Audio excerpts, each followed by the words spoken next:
Praise the lord. మన ప్రభువైన యేసుక్రీస్తు నామంలో అనుదిన దైవ కృపా కార్యక్రమం ద్వారా దేవుని మాటలు వింటున్న దేవుని బిడ్డలను మీ అందరికీ ప్రత్యేకమైన వందనాలు తెలియజేస్తున్నాం.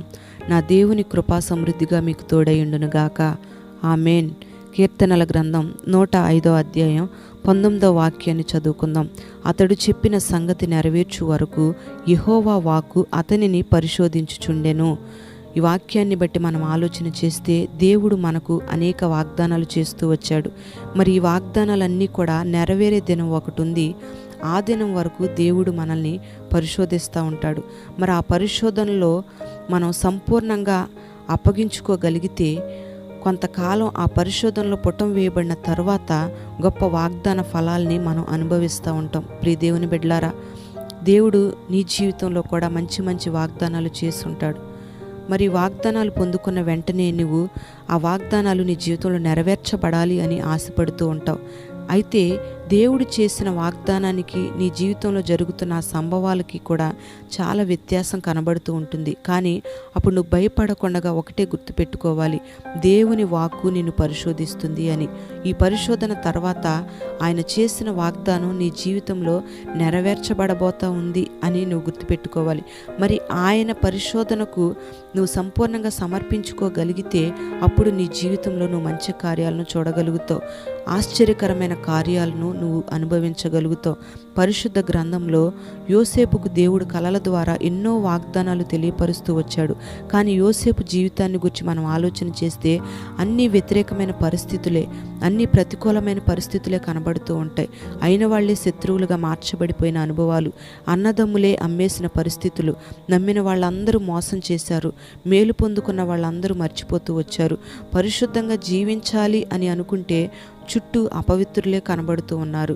నిందలు, అవమానాలు, ఎన్నో భయంకరమైన ఆ పరిశోధనలు ఈ యోసేపు అనుభవిస్తూ వచ్చాడు, ఎదుర్కొంటూ వచ్చాడు.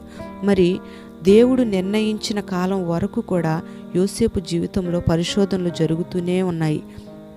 కానీ యోసేపు ఎక్కడా కంగారు పడడం కానీ కలవరపడడం కానీ లేదు. ఎందుకంటే సంపూర్ణంగా ఆ పరిశోధనలకు యోసేపు అప్పగించుకుంటూ వచ్చాడు. మరి ఆ త్యాగాన్ని బట్టి యోసేపు అనేకులకు దీవెనకరంగా మార్చబడుతూ వచ్చాడు. యోసేపు జీవితంలో దేవుడు చేసిన వాగ్దానాల్ని అనుభవించగలుగుతూ వచ్చాడు. యోసేపు చెరసాలలో ఉంటే రాజు వర్తమానం పంపి అతన్ని విడిపించడం జరిగింది. రాజు ఇంటికి యజమానిగా, తన యావదాస్తికి అధిపతిగా యోసేపును నియమించడం జరిగింది. మరి నీ జీవితంలో కూడా ఆయన చేసిన వాగ్దానాలు ఇంకా నెరవేర్చబడడం లేదని కలవరపడిపోతున్నావేమో, కంగారు పడుతున్నావేమో, చాలా వేదనగా నీవు ఉన్నావేమో. కానీ నువ్వు భయపడాల్సిన పని లేదు, కలవరపడాల్సిన పని లేదు. ఎందుకంటే ప్రభు అంటున్నాడు మీకా గ్రంథం 2వ అధ్యాయం 7వ వాక్యంలో, నేను చెప్పిన వాక్యమును నెరవేర్చుటకు నేను ఆతురపడుచున్నాను అని. మరి దేవుడే ఆయన చెప్పిన వాగ్దానాల్ని మన జీవితంలో నెరవేర్చాలి అని ఆతురతగా ఎదురు చూస్తూ ఉన్నాడు. అందుకే మన జీవితంలో ఆలస్యము లేకుండా ఆయన చేసిన వాగ్దానాలన్నిటినీ దేవుడు నెరవేరుస్తాడు. కానీ ఈ కొద్ది సమయంలో ఆయన పెడుతున్న ఆ పరిశోధనలను మనం గుర్తెరిగి గమనించుకొని ఆ పరిశోధనలు మనం జయించగలిగితే ఆ వాగ్దాన ఫలాల్ని మనం అనుభవించగలుగుతాం. దేవుడు ఆ వాగ్దానాలన్నిటినీ మన జీవితంలో నెరవేరుస్తూ ఉంటాడు. వాగ్దానం చేసిన దేవుడు నమ్మదగిన వాడు, మాట ఇచ్చి నెరవేర్చుటకు ఆయన సమర్థుడు, శక్తి కలిగిన వాడు. గనుక నీ జీవితంలో ఆయన చేసిన ప్రతి వాగ్దానాన్ని నెరవేర్చునుగాక. ఆయన పెడుతున్న ఆ పరిశోధనలన్నిటినీ నువ్వు జయించుదువుగాక. ఆమేన్. పరిశుద్ధుడవైన తండ్రి, నీకు వందనాలు చెల్లిస్తూ ఉన్నాం. వాగ్దాన పూర్ణుడవు, సమర్థుడవు, శక్తి కలిగిన దేవుడవు ప్రభా. యోసేపు జీవితంలో పరిశోధనలన్నిటిలో జయ జీవితాన్ని మీరు అనుగ్రహిస్తూ వచ్చారు. అలాగే నీ మాటలు విన్న నీ బిడ్డలందరినీ కూడా మీరు బలపరచండి ప్రభా. అయ్యా, మీరు పెడుతున్న ఆ పరిశోధనలన్నిటినీ జయించగలిగిన అభిషేకాన్ని, సామర్థ్యాన్ని బిడ్డలకు కలుగు చేయండి. వాగ్దాన ఫలాల్ని అనుభవించడానికి నీ బిడ్డలకు జయ జీవితాన్ని మీరు కలుగు చేయండి. ఈ మాటలు విన్న నీ బిడ్డలందరినీ పేరు పేరున దీవించండి.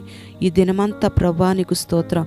నీ వాగ్దానాలు తండ్రి నీ బిడ్డల జీవితంలో నెరవేర్చబడడానికి మీ కార్యాలు నూతనపరచమని ప్రార్థన చేస్తున్నాం. మహిమ, ఘనత, ప్రభావాలు మీకు మాత్రమే ఆరోపిస్తూ నజరేయుడైన యేసు నామములో అడుగుచున్నాము తండ్రి. ఆమేన్. Praise the lord.